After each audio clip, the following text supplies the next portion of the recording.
네, 여러분들 어서오세요. 반갑습니다.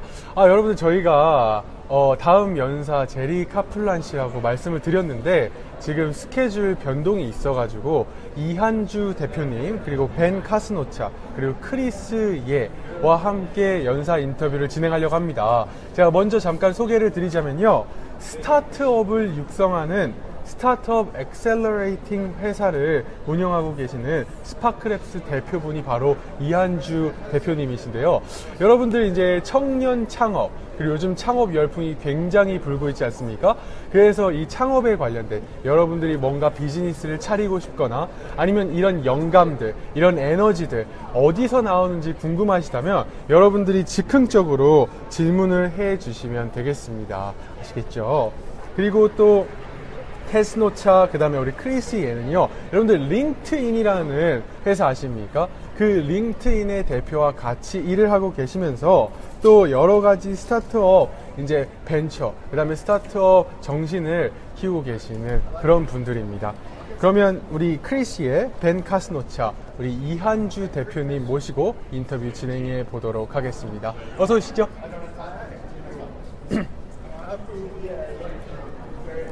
Hello, hello, hi, how are you? Very nice to meet you. Nice to meet you. Yeah, we're done in 5 minutes.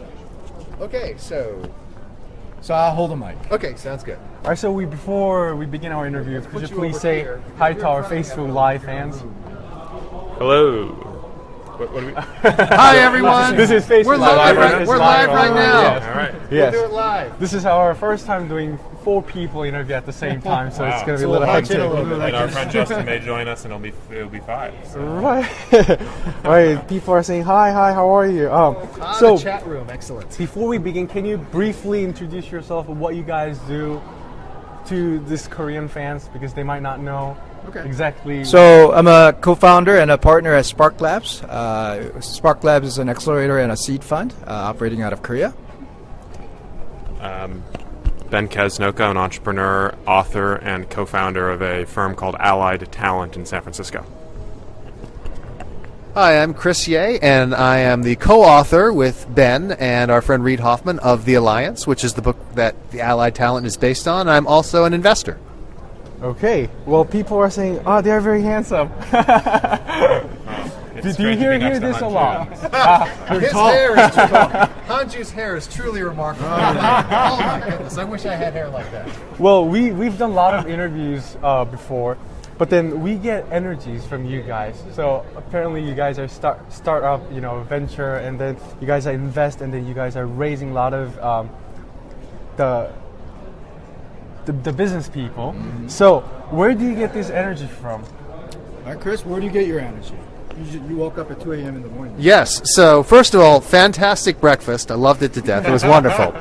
There's a couple of things. I think I'm just naturally energetic. I think it's also the case that it's very important, you entrepreneurs out there, that you actually take the time to exercise and sleep and eat right, because your body is ultimately going to break down if you don't do those things. And for me, I get energy from being around people who are inspiring, who are exciting, who are bold and ambitious. So I love spending time with powerful or aspirational people who want to think big and change the world, and this conference is full of those sorts of people. Okay, so I'm going to ask a realistic question. All those things are necessary and we know we should do it. However, that requires leisure, time.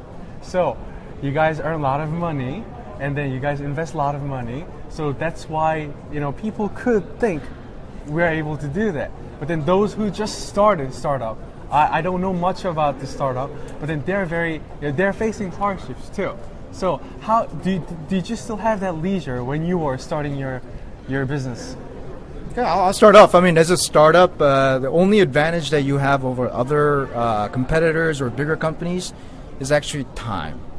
You just have to move faster and even faster. So my partner Jimmy likes to say that in the startup world there are no turtles, only fast rabbits and faster rabbits. Mm-hmm. So you just have to work hard. Yeah, talking about leisure, but that's why people talk about loving what you do, doing what you love. That thereby not feeling like you're working. That it's part of leisure. It's part of your life. It's part of everything that you do. That's how all-consuming startup life is, and that's what makes it great. And that's why we like to surround with people who are kind of like that. Okay. Anything to say? So I'll go a little contrarian on this. So back when I started my first company, I worked all the time. And in fact, I ignored things like somebody invited me to a launch party for a company called Google. I'm like, launch party for Google? What is this called? Terrible name. It's another search engine. It's going to be dead in 6 months if it's wasting its money on launch parties. No, thank you. Right? And I think I eventually realized there's only 24 hours in the day, 7 days a week. And there's always more stuff that you can do. You can always be writing another email. You can always be working on another piece of code. And so what I've discovered is that I think it's better, even if you are still an entrepreneur, you're still a CEO, take some time for yourself. It's a marathon, not a sprint. You're going to need time to exercise. You're going to need time to actually spend time with people that energize you and make you feel good. So even if you're working 100 hours a week, take another 5 and actually do something for yourself. But what Chris is saying is that even resting is part of your business regimen. Yes. Even rest faster. Chris is a very talented rester. You know how to rest. You've perfected it. That's true. Right. Well, they say we feel energy right here too. But then in Korea, I don't know if it's a cultural difference. In Korea, failure is something that people can't handle, and then they're very afraid to fail. But then I think startup, I don't know much about it, but then failure is very important too. I mean, they shouldn't fail all the time, but then that can become the experience, the asset. So do you guys any perspective on failure? I think it's key to, if you're starting a company,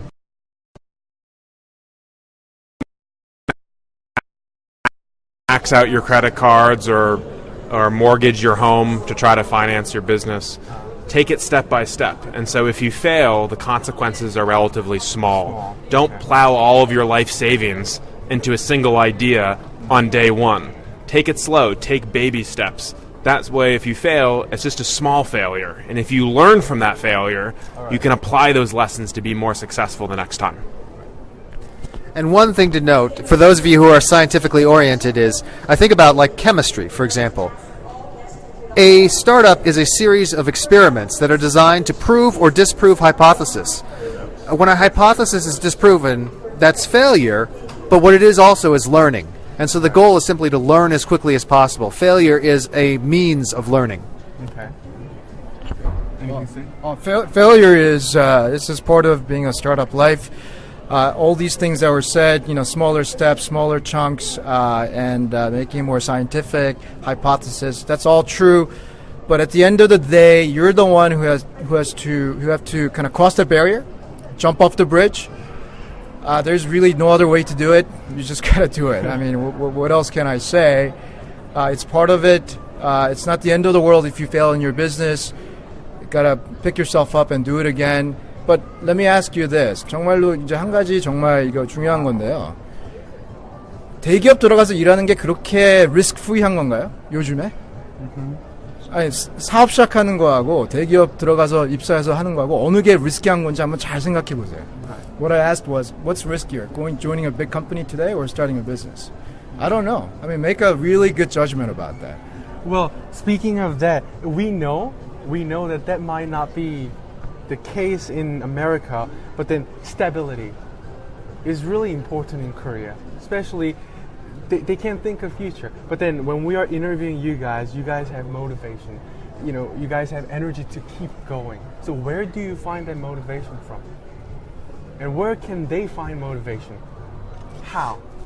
I think that the motivation you seek has to come from within. So sometimes people are motivated by what I call extrinsic factors. They're thinking, I'm going to be rich, I'm going to be famous, everyone's going to know my name. And that's not actually a good source of motivation, because most of the time those things aren't going to happen. And in fact, even if they do, you might not find yourself that happy. You need to find internal motivations, things that are based on, I want to be the best person that I can be, or I want to continue growing, or I want to spend time with people who energize me and excite me. Those are the kinds of motivations you should be seeking. Okay. All right. So then you guys also invest too, right? So there are many ideas, and I think those people who are interested in startups, I think they're creative enough to keep thinking what's best, what's good, and what can be really successful. But then how do you guys choose what's the item? How do you choose a successful item?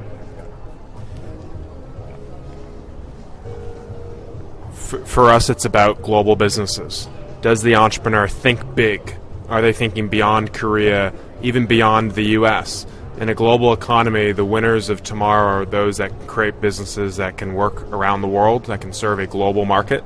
And so the ambition of the entrepreneur to think big is one of many criteria, but I think it's a really important factor for Koreans to keep in mind when they think about starting a company. Yeah, I mean, I think thinking big and having the innate confidence in themselves to be able to execute, we really look for those qualities. I think in the early stage startups, only really good due diligence that we can do is into the people that are running it. It's not the Excel sheets, it's not their 재무제표. So it's really about their drive, but we like to invest in big thinking, big plans. Okay. I think we have... All right. So the last question: is there anything you would give advice to those future startup businessmen? So for all those future startup businessmen and businesswomen out there, probably the most important advice I can give you is to make something that solves a problem. Classically speaking, we talk about there being vitamins and aspirins. A vitamin is something that makes your life better, but it isn't something you have to have. And a painkiller is something that you take because you have an immediate pain. So when you make your product, you have your idea for your company, does anyone actually care? Are there people who will pay money to have your product? Are there people who will rise up, even if your product is free, and if someone tries to take it away from them, say, no, wait, I have to have this. So that's the most important thing. Build something that is a necessity. You can't do it alone. Find a team, recruit friends, do it together. You'll go much further. Well, come to Spark Labs. All right, you guys had an interview with 이한주 and 벤카스노차 and 크리스예. Thank you so much. You're watching 2016 Asian Leadership Conference. I am Hajun. Thank you very much. Thank you so much. 감사합니다. Thank you. Thank you very much. My pleasure. Excellent.